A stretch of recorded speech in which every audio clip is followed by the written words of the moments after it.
Lo so, la scena di combattimento potrebbe non essere ancora spettacolare, ma non è più un'animazione, bensì costituisce la base del sistema che è stato effettivamente introdotto nel gioco. Vediamo quindi le principali novità di questa versione 0.7, seguite da alcune mie riflessioni in merito a dei miei dubbi sulle meccaniche per i quali mi servirà il vostro consiglio. Perciò, cominciamo da quello che succede prima del combattimento. Adesso potrete trovare creature ostili o neutrali vagare nelle aree di esplorazione, che hanno 3 raggi di comportamento. Entrando nel raggio più esterno, le entità cominceranno a muoversi in modo casuale ed emetteranno suoni di passi e versi. Valicando il secondo raggio, l'entità identifica il giocatore e quando l'entità si avvicina abbastanza parte il combattimento. Entriamo quindi nel vivo della lotta. Per ora non c'è una vera transizione, quindi ci accontentiamo di questo aspetto piuttosto grezzo. Si parte dal calcolo di turni similmente a come avevamo visto nell'animazione del precedente video, ma devo ammettere che non mi piace molto la resa e ho già qualche idea su come migliorarlo. Se avete anche voi qualche idea, scrivetela nei commenti. Qui apro una piccola parentesi tecnica sul funzionamento dei personaggi che mi permette di anticipare alcune cose più interessanti. Quando vengono istanziati, i personaggi attingono i loro dati da un unico dizionario. Qui sono registrati tutti i coefficienti di incremento delle statistiche e tutto quello che servirà in futuro. Dopo aver prelevato questi dati, il personaggio li elabora e li converte in valori di vita, attacco, difesa, precisione, effettivamente usabili nel combattimento secondo alcune equazioni. Passiamo oltre. Il turno del personaggio si suddivide in 2 fasi. Nella prima si sceglie la casella su cui spostarsi fino a un massimo di 2 caselle indietro e 2 avanti. Nella seconda fase si esegue l'azione. In questo momento si dovrebbe aprire il menu tramite il quale scegliere tale azione, ma non l'ho ancora fatto. Per ora si attiva direttamente la selezione del nemico contro cui scagliare l'attacco e, premendo Z, l'attacco viene eseguito. Un'altra parentesi tecnica, ma anche meccanica. Come viene calcolato il danno? Questa è l'equazione, da cui possiamo ricavare 3 concetti. 1. Ogni attacco viene moltiplicato per un numero casuale fra 0,9 e 1,1, creando lievi differenze nel danno finale. 2. C'è una possibilità di 1 su 20 che l'attacco infligga il doppio del danno, cioè che faccia brutto colpo per intenderci. 3. Il valore della precisione determina la probabilità che il colpo non vada affatto a segno. Parliamo ora dei nemici. Nello specifico i nemici sono tutti quelli che finora non si sono iscritti al canale.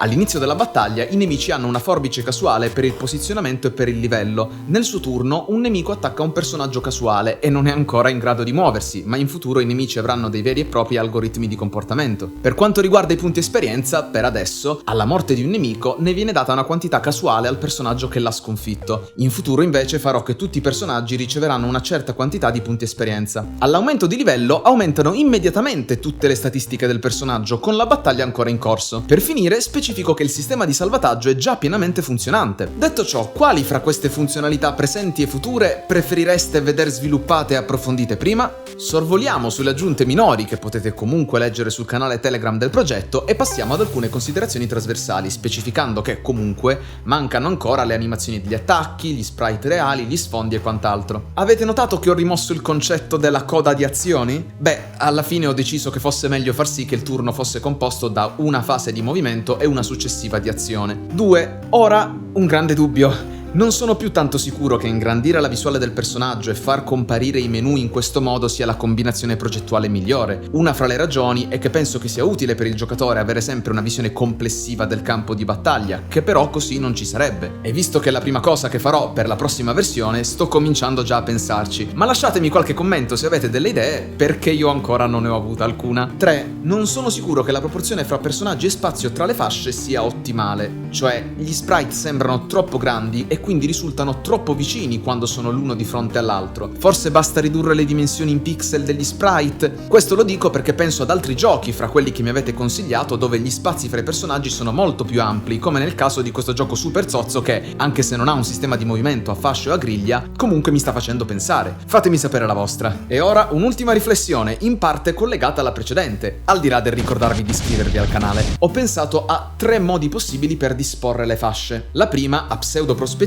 è quella che si vede nella scorsa animazione. La seconda è quella a linee parallele, come si vede nel gioco tuttora. Ho pensato poi alla possibilità di disporre le fasce con un'inclinazione assonometrica in un'unica direzione, ma sono indeciso su quale adottare perché ognuna ha pregi e difetti. Prendere una scelta su questa cosa potrebbe impattare fortemente anche sulla configurazione generale dell'interfaccia, quindi è una cosa molto importante da decidere. Voi che ne dite? Bene, adesso avrei dovuto parlare delle prossime cose da fare nello sviluppo, ma visto che praticamente l'ho già fatto durante tutto il video in piccoli pezzettini, passiamo oltre.